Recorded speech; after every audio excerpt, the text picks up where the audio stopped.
नमस्कार, हिमाचल समाचार में आपका स्वागत है। आज के मुख्य समाचार। विधानसभा में मॉनसून सत्र के दूसरे दिन की शुरुआत प्रश्नकाल से।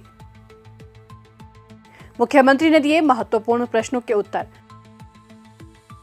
मुख्यमंत्री ने कहा, बिजली सब्सिडी और हिमकेयर योजना को नहीं किया गया बंद। मुख्यमंत्री ने विधानसभा परिसर में पत्रकारों से की अनौपचारिक बातचीत। मुख्यमंत्री राहत कोष में अंशदान। और अब समाचार विस्तार से। विधानसभा में मॉनसून सत्र के दूसरे दिन की शुरुआत आज प्रश्नकाल से हुई। प्रश्नकाल के दौरान मुख्यमंत्री ने कई महत्वपूर्ण प्रश्नों के उत्तर दिए। बिजली सब्सिडी छोड़ो योजना से संबंधित पूछे गए एक प्रश्न के उत्तर में मुख्यमंत्री ने कहा, हमने आम लोगों से जो सेल्फ डिपेंडेंट हैं कि आप अपनी बिजली की सब्सिडी बंद करना चाहते हैं, स्वयं से सेल्फ डिक्लेरेशन से बिजली बंद करना चाहते हैं, उस संदर्भ में हमने स्वेच्छा से एक अपील की थी। उस अपील में जितने भी लोग थे, तकरीबन 12-15 हज़ार लोगों ने उस स्वेच्छा को स्वीकार किया और जो बिजली में सब्सिडी मिलती थी, जो 125 यूनिट की बिजली की सब्सिडी मिलती थी, उसको उन्होंने त्याग दिया और 125 से 300 के बीच भी सब्सिडी मिलती थी, उसको भी उन्होंने त्यागा है। तो ऐसे लोगों की संख्या मैंने आपको इसमें बताई है और इसमें ये स्कीम अभी भी है। सारे विधायक है, हमारे स्पीकर महोदय भी है और मैं चाहूँगा कि विपक्ष वाले भी इसमें अपना योगदान दे कि ये 125 यूनिट की जो सब्सिडी है और उससे संबंधित जो और भी सब्सिडी बिजली से संबंधित मिलती है, तो विपक्ष के विधायक भी इसका त्याग करें तो अच्छा एक संदेश आगे जाएगा। अभी तक सरकार ने जिसके भी चाहे 50 मीटर लगे हैं, 100 मीटर लगे हैं या 10 मीटर लगे हैं, किसी की सब्सिडी भी बंद नहीं की है। हमने अभी सभी के चाहे कितने भी मीटर हैं एक परिवार में, उसको 125 यूनिट पर मीटर पर बिजली सब्सिडी मिल रही है और जो 50 रुपया मीटर का किराया था वो भी सरकार ने अभी तक किसी का बंद नहीं किया है। एक तो मैं स्पष्ट कर देना चाहता हूँ। हमने सिर्फ एक अपील की है कि स्वेच्छा से जो व्यक्ति छोड़ना चाहते हैं वो अपनी सब्सिडी को छोड़ सकते हैं। सिर्फ उन व्यक्तियों का कि जो कमर्शियल में थे, जैसे कि किसी का 5 स्टार होटल है या कोई इनकम टैक्स वाला है या कमर्शियल में अपनी काफ़ी इनकम कमा रहा है, उनकी सब्सिडी भी हमने 300 यूनिट के बाद उस सब्सिडी को हमने कम किया है, उसको हमने ख़त्म किया है। प्रदेश में वर्तमान में हिमकेयर योजना के संचालन से संबंधित पूछे गए एक प्रश्न के उत्तर में मुख्यमंत्री ठाकुर सुखविंदर सिंह सुक्खू ने कहा, माननीय अध्यक्ष महोदय, हिमकेयर योजना अच्छी थी।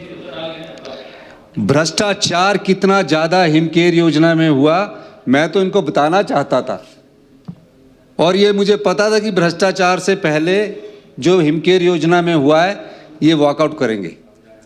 और मैंने कई बार कहा 1000 करोड़ रुपया आपका हिमकेयर योजना में आपने खर्च कर दिया। हिमकेयर योजना हिमाचल के लोगों के केयर के लिए बनाई थी कि जो हॉस्पिटल नए खुले थे उन हॉस्पिटल के संचालन के लिए बनाई थी। ये देखने वाली बड़ी बात है और मैं कह सकता हूं दावे के साथ कि जितने भी हिमाचल प्रदेश में जो MBBS डॉक्टर करके अपना हॉस्पिटल खोला, उनको भी हिमकेयर के एम्पैनलमेंट में रजिस्टर्ड कर दिया गया, एम्पैनल कर दिया गया। कुछ अच्छे हॉस्पिटल थे, उनको करते अच्छी बात होती। हमारी सरकार ने उस योजना को कभी भी बंद नहीं किया, उसमें हम सुधार कर रहे हैं। इनकी गवर्नमेंट के समय हिमकेयर योजना जो शुरू हुई है, दिस इज रेलेवेंट, इसमें हमने अभी तक इनके इस योजना को बंद नहीं किया। इसमें 550 करोड़ रुपया हमने खर्च किया है अभी तक। इसमें हम सुधार कर रहे हैं और सुधार करने की प्रक्रिया को आगे कर रहे हैं। अब जो गॉल ब्लैडर का ऑपरेशन है वो 11,000-12,000 रुपये में हो जाता है, 15,000 से ज़्यादा नहीं होता। इन्होंने जो पैकेज सैंक्शन किया हिमकेयर में जो पैकेज सैंक्शन किया वो बहुत बड़ा घोटाला है। सारी शॉप्स जो है, जितने भी मेडिकल शॉप जिसने शुरू में स्टार्ट की, जिसकी 10,000 की सेल थी, हिमकेयर योजना से 1 लाख की सेल होगी और जिसकी 1 लाख की सेल थी और कोई ऐसा एम्पैनलमेंट नहीं, सभी शॉप्स को एम्पैनल कर दिया गया। अब मैंने ये जानकारी प्राप्त की कि हिमकेयर योजना का लाभ किस किस जिला को दिया। मैपिंग स्टार्ट है, उसकी शुरुआत की, मैपिंग स्टार्ट है। अब पता लगा कि सिर्फ हिमकेयर योजना का लाभ जो है वो कौन लोग उठा रहे हैं। और मैं आपको कह सकता हूं दावे के साथ, भाई भतीजावाद इसमें किया गया है। पूर्व मुख्यमंत्री जी ने नेयर चौक में एमआरआई की मशीन नहीं लगाई, एमआरआई की मशीन बाहर रखी है, प्राइवेट में रखी है, और हिमकेयर योजना से उसके लाभ उठा रहे हैं। प्राइवेट को इन्होंने लाभ देने के लिए, अपने राजनीतिक कार्यकर्ताओं को लाभ देखने के लिए हिमकेयर योजना स्टार्ट करी आई। गरीब के इलाज के लिए हमारी सरकार हमेशा से तत्पर रही है। हमने कहा अगर कोई गरीब आदमी, कोई भी गरीब आदमी अगर उसके पास हिमकेयर का कार्ड नहीं बना है, एमएस और उसका प्रिंसिपल और जोनल हॉस्पिटल का प्रिंसिपल उसका 100 कार्ड बना सकता है। साल में 4 बार हिमकेयर योजना को हम रेगुलेट कर रहे हैं। तो इस चीज को 350 करोड़ रुपया तो प्राइवेट का देना है, 200 करोड़ रुपया दे चुके हैं। किन हॉस्पिटलों को एम्पैनल करना चाहिए था। तो हिमकेयर योजना को सुचारू चलाने के लिए हम बंद नहीं कर रहे हैं, हम उसमें आगे बढ़ रहे हैं। और जिन हॉस्पिटल्स की ये बात कर रहे हैं, अगर ये 1000 करोड़ रुपया जोनल हॉस्पिटल और डॉक्टरों की भर्ती, नर्सों की भर्ती, पैरामेडिकल की भर्ती और एक्सरे की 15-15 साल टांडा में पड़ी मशीन और आईजीएमसी में पड़ी 19 साल पुरानी एमआरएम मशीन को बदलने में 1000 करोड़ रुपया खर्च किया होता, तो हम जो इलाज करवाने वाले गरीब आदमी है, आम आदमी है, किसान है, बागवान है, उसको सही समय पर यह पता लग जाता कि मुझे क्या बीमारी है। 19 साल की पुरानी मशीन यहाँ आईजीएमसी में आज लगी हुई है, 15 साल पुराने एक्सरे टांडा में लगे हैं, 14-14 साल वाले आपके मशीनें लगी हैं, और जोनल हॉस्पिटल का तो हाल माड़ा है। ये ट्रांसफर क्यों होती है? रेफरल हॉस्पिटल बन गए हैं, हम जितना मर्जी डॉक्टर लगाएं, टेक्नोलॉजी आपकी बिल्कुल नहीं है। हम 3000 करोड़ रुपया हेल्थ केयर पर खर्च करेंगे। और मैं आपको दावे के साथ कह सकता हूं, मैं आज इस सदन को आश्वासन देना चाहता हूं, 1 साल के अंदर हिमाचल प्रदेश के सभी मेडिकल कॉलेज में और अगले साल सभी जोनल हॉस्पिटल्स में हम हाई एंड मेडिकल टेक्नोलॉजी जो एम्स में मिलती है वो उपलब्ध करवाएंगे। और इस दिशा में हम आगे बढ़े हैं, हम अपने पैसे को कट मार के गरीब और आम इंसान को इलाज देने के लिए कि उसका डायग्नोज ठीक हो, उस दिशा में हम आगे बढ़े। रोबोटिक सर्जरी उसका एक उदाहरण है। और ऑटोमेटेड लैब ला रहे हैं जो अभी एम्स में लगी है। एम्स बिलासपुर में भी नहीं है अभी रोबोटिक सर्जरी, ऑर्थो की रोबोटिक सर्जरी वहाँ स्टार्ट हुई।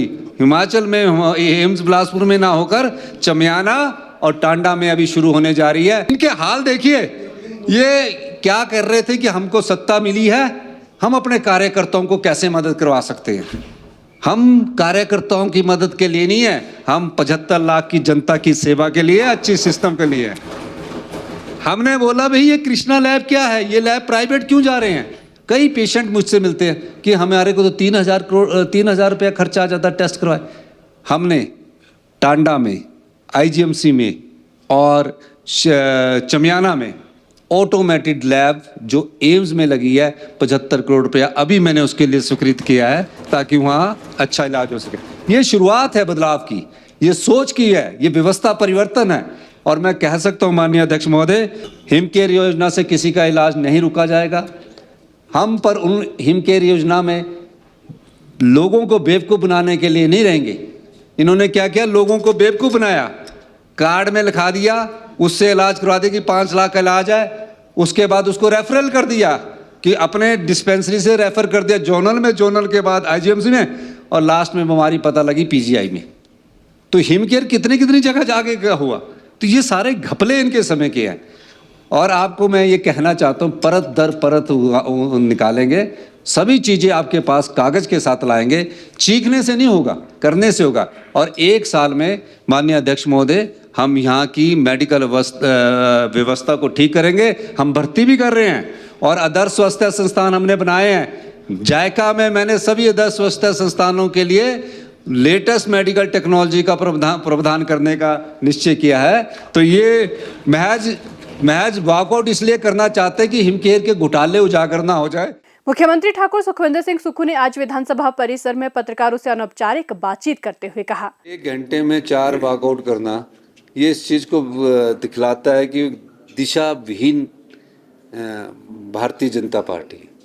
उन्हें आज हॉर्टिकल्चर एक्ट पर बात करनी चाहिए थी, उन्हें आज एग्रीकल्चर के कृषि विश्वविद्यालय पर चर्चा करनी चाहिए थी। वो चर्चा ही नहीं करना चाहते, वो हर चीज़ पर खड़े हो जाते हैं। अब मैं कोई रेक्टिफाई कर रहा हूँ अपनी बात को क्वेश्चंस के साथ, ऐसा प्रीवियसली हम भी विधायक रहे हैं। पूर्व जो मुख्यमंत्री होते थे वो बीच में भी रेक्टिफाई कर लेते थे जब उनके पास सूचना होती थी, उस पर खड़े हो जाते हैं। फिर उसके बाद तरह तरह के वॉकआउट करते हैं कि हम ऐसा नहीं करेंगे। जो सदन होता है वो दोनों पक्षों की बात को सुनकर अध्यक्ष महोदय उसका संचालन करते हैं। अध्यक्ष का दायित्व होता है, और मैम अध्यक्ष जी का जो हमारे पठानिया साहब है वो सबसे ज़्यादा मौका तो विपक्ष को देते हैं। वो तो कई बार मुख्यमंत्री जी को भी बोलने के लिए बार बार खड़ा हाथ उठाना पड़ता।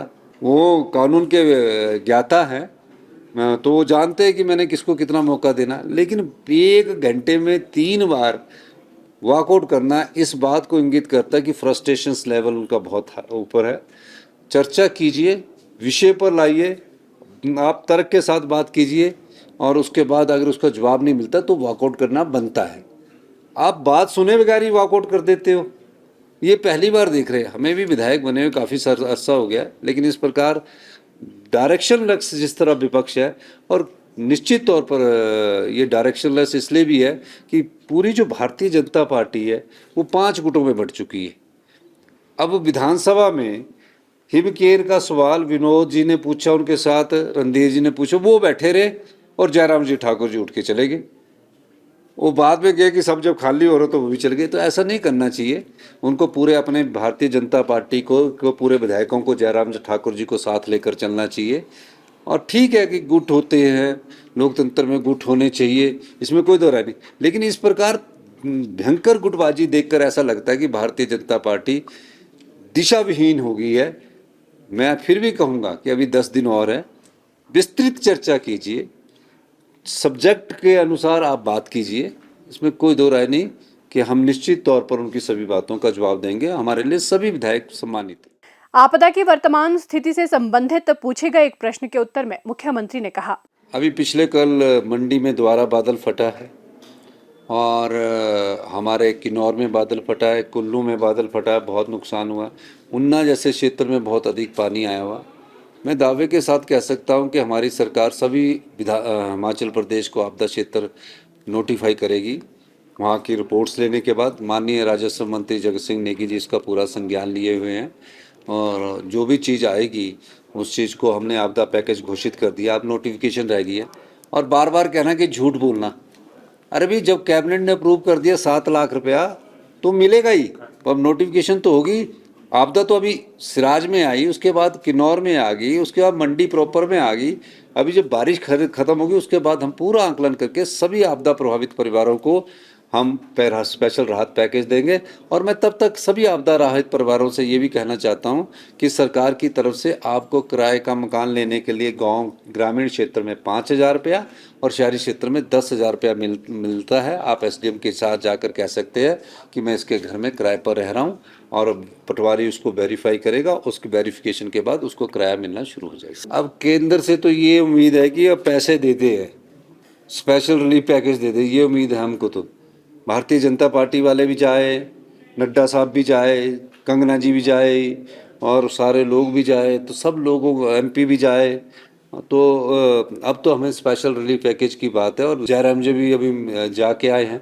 अगर जयराम जी के नेतृत्व में भी जाना पड़ेगा, केंद्र में भारतीय जनता पार्टी की सरकार है, हमें स्पेशल रिलीफ पैकेज दे दे। अगर नहीं देंगे तो हम अपनी तरफ से जो भी सामर्थ्यता होगी आपदा राहत परिवारों को मदद पहुंचाएंगे। शाहपुर विधानसभा क्षेत्र के लोगों की ओर से उप मुख्य सचेतक श्री केवल सिंह पठानिया ने आज शिमला में मुख्यमंत्री ठाकुर सुखविंदर सिंह सुक्खू को मुख्यमंत्री राहत कोष के लिए 4,21,000 रुपए का चेक भेंट किया। मुख्यमंत्री ने इस अंशदान के लिए आभार व्यक्त किया। हिमाचल समाचार देखने के लिए सब्सक्राइब करें YouTube चैनल हिमाचल समाचार। लाइक करें Facebook page information and public relations department Himachal Pradesh और सीएमओ हिमाचल। फॉलो करें x@DPRHP और सीएमओ हिमाचल। फॉलो करें इंस्टाग्राम @DIPR हिमाचल और सीएमओ हिमाचल। विजिट करें वेबसाइट www.himachalpr.gov.in। इस अंक में इतना ही। कल फिर होगी मुलाकात। दीजिए इजाजत। नमस्कार।